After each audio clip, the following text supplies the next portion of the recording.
I'm one of the founding members of the Refugius Society that is active in Rohonc, or Rechnitz in Burgenland, Austria. And I have several motives. First of all, my great-grandmother, she was from a Jewish family from Nagyvárad.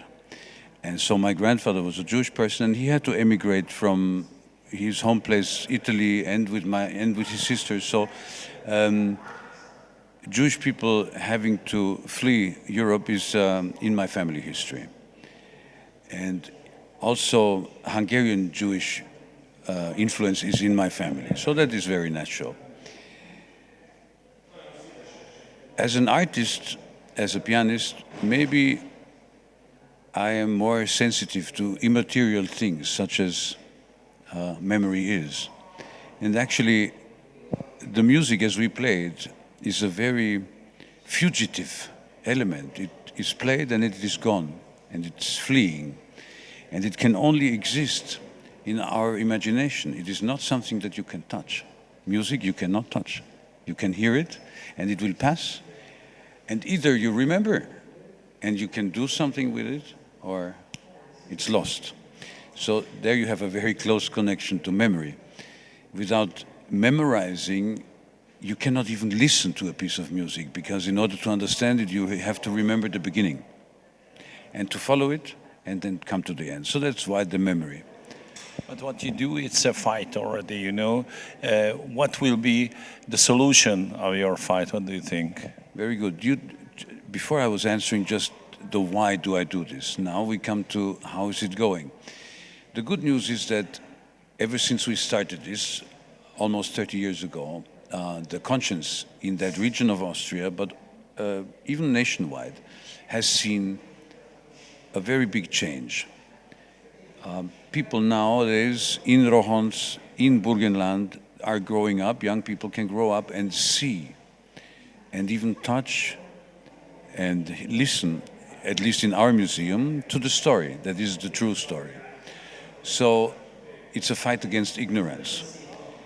On the other hand, you are right, it is a fight, because with all the initiatives that have taken place, and of course Rechnitz is not the only one, there have been many more in Austria, we still see that there is racism in society, there is anti-Semitism, there is whatever you want to call it, anti-this, anti-that, people hating each other. And so in this way, our fight has not been successful yet. Well, the first answer, you cannot preach to the people that do not want to listen. It's impossible, be it in history or be it in religion. What you can do is you can leave behind, not everyone is always ready to listen and learn. Some people are busy, some people hate, some people are stupid, but they may change. So some we can reach right away. We do this every year, there are media, there is coverage, and others we do not reach right away, but we leave the sign behind, so at the time when they are ready to learn, they will come and they can find and read and see and listen and be touched. So that is the solution. There is no instant solution for everyone. Schopenhauer said that people only learn through pain or punishment, and I'm afraid some of it is true.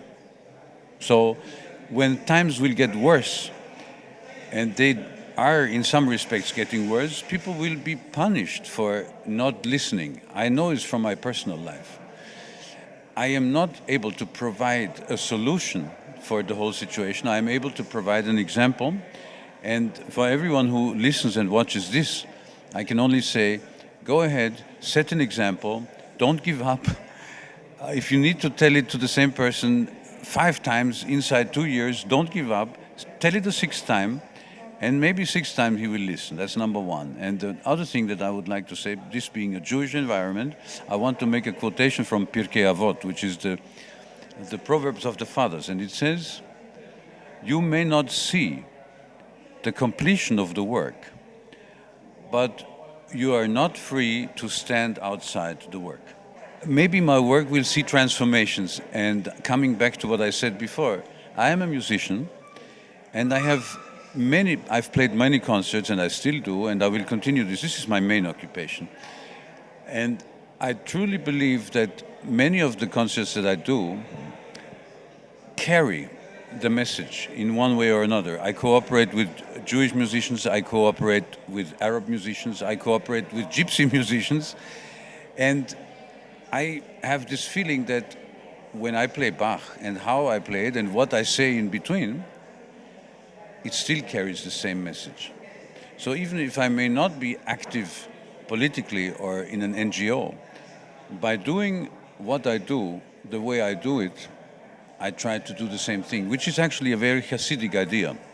Because Hasidism, for instance, does not assume that everyone has to be a learned Talmud scholar. But it says that even if you are a carpenter or any kind of profession, you can still carry what in Jewish is called the kavanah, or in religion is called the intention. That is all I have to say. I will start with the good news. The devil of anti-Semitism does not live in China and Japan.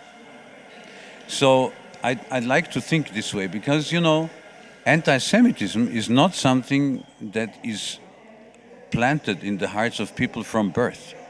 The Chinese don't even know it, okay? So let's think that anti-Semitism is a very real factor, but it is to some extent also a chiffre. We should teach everyone, everywhere, not to hate anyone, but to love all human brothers. And that is the answer to anti-Semitism in the last consequence. If we focus on anti-Semitism only, it is an important problem, but we miss the scope of the problem. That is what I truly believe.